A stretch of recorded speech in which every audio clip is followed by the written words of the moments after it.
নির্বাচন আসলেই প্রার্থীদের এই পোস্টার নির্যাতন নতুন কিছু নয়। সড়কে সড়কে তো আছেই, পোস্টার লাগানো হয় একটির উপর আরেকটির, সরকারি দেওয়ালে কিংবা প্রয়োজনীয় বিজ্ঞপ্তি ঢেলে দিয়ে। যদিও এই নিয়ে আইন আছে, বিষয়টি ছিল বিধিমালায়ও, কিন্তু কে শুনে কার কথা। নির্বাচনী প্রচারণায় নির্দিষ্ট আকারে পোস্টারের নিয়ম তো মানা হয় না, বরং অপ্রয়োজনীয় অপচয় পোস্টার লাগানো নিয়েও পক্ষগুলোর মধ্যে সহিংসতা প্রতিটি নির্বাচনের পরিচিত ঘটনা। সব বিবেচনায় এবারে এই পোস্টার ব্যবহারের উপরই নিষেধাজ্ঞা আনতে চায় নির্বাচন কমিশন।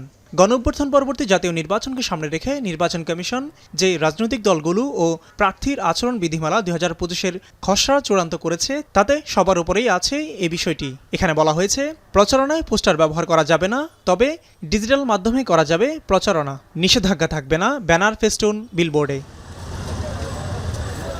সামাজিক যোগাযোগ মাধ্যম ব্যবহারেও প্রার্থীদের জন্য থাকবে কিছু নিয়মকানুন, নির্দেশনা। তবে এ মাধ্যমে প্রচারণা করতে আনা যাবে না বিদেশি অর্থায়ন। খসড়ায় আনা হয়েছে প্রয়োজনীয় সামগ্রী ব্যবহারের নির্দেশনা। বলা হয়েছে, সরকারি সামগ্রী ব্যবহার করা যাবে না, তবে পরিবেশ বান্ধব সামগ্রী ব্যবহার করা যাবে। এভাবেই বেড়েছে আচরণ বিধি লঙ্ঘনের শাস্তি। আগে যেখানে জরিমানা ছিল 50,000, সেখানে এখন জরিমানা বাড়ানো হয়েছে 1.5 লাখে। তবে সর্বোচ্চ শাস্তি প্রার্থিতা বাতিল থাকছে আগের নিয়মেই।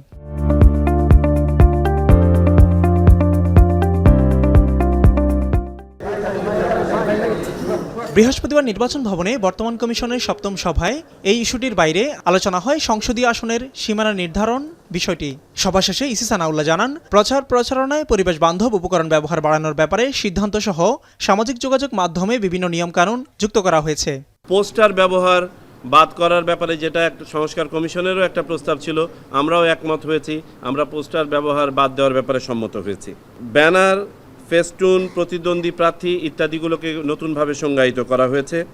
এ সময় ইসি সানাউল্লাহ বলেন, বৈঠকে নির্বাচন আচরণ বিধিমালা চূড়ান্ত হলেও আরপিও সংশোধন সাপেক্ষে এটি পরিবর্ধন হতে পারে।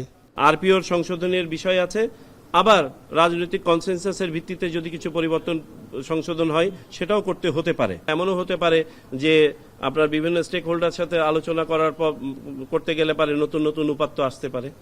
এছাড়াও সংসদীয় আসনের সীমানা নির্ধারণে আগামী সপ্তাহের শেষ নাগাদ চূড়ান্ত সিদ্ধান্ত হবে বলে জানিয়েছে কমিশন।